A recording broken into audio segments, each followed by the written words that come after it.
السلام عليكم، ازيكم عاملين ايه؟ لحد اللحظة اللي انا بكلمك فيها دي في 7 ماتشات اتوقفوا لمدة ساعة، وبعد كده رجعوا تاني، واللي اتوقف ساعتين، واللي اتأجل 3 ساعات في بطولة كأس العالم للأندية اللي منظمها أمريكا. طب أنا دلوقتي مش جاي أكلمك عن سوء التنظيم والهبل اللي بيحصل غير اللي حصل في كوبا أمريكا اللي فاتت اللي كانت منظمها أمريكا برضو، وكمية عك غير عادية وكمية توقفات للماتشات غير عادية.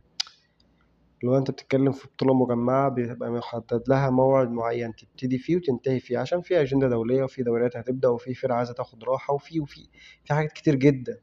فانت على هذا الأساس بتكون حاطط ليميت معين أو وقت معين تبدأ فيه وتنتهي فيه البطولة. طب مع كمية الكوارث اللي بتحصل وكمية الوقفات الغير طبيعية اللي بتحصل وفرق التوقيت والبث اللي متبهدل وناس بتشوف ماتشاتها الساعة 5 الصبح وناس بتشوف ماتشاتها الساعة 10، يعني فروق توقيت غبية وطقوس غير عادية، الطقس هنا كويس الطقس هنا حر.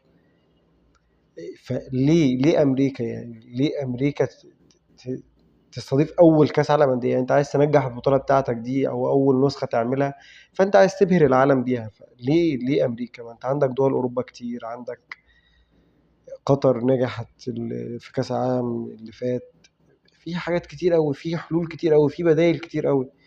ما انت شفت تنظيم امريكا في كوبا امريكا اللي فات وكان زي الزفت حرفيا. وكمان انت بتدي لامريكا كاس عالم المنتخبات في 2026 اللي هو هيبقى بالمناسبة 48 منتخب. انت بتهزر؟ اذا كانوا 32 فرقة ولحد دلوقتي في ماتشات بتقف. طب افرض مثلا، افترض معايا كده ان في ماتش اتأجل او مش هينفع نلعبه خالص دلوقتي بقى، اللاعب قاعد مثلا 5 ساعات منتظر وخلاص الماتش اتأجل. الماتش ده لما يتأجل ما هو هيأثر على دور المجموعات بتاعك، بعد كده هيأثر على دور ال16، بعد كده هيأثر على دور ال8 بعد. ايه البهدلة دي وايه المرمطة اللي انت بتعملها دي؟ ايه الفكرة في امريكا يعني؟ مع ان كلنا شفنا الهجوم الغير مبرر على قطر لما فازت بكأس العالم للمنتخبات، مع ان اقسم بالله قطر قدمت نسخة اسطورية. مفيش ماتش اتعطل، مفيش اي غلطة حرفيا. المونديال بدأ وانتهى مفيش غلطة.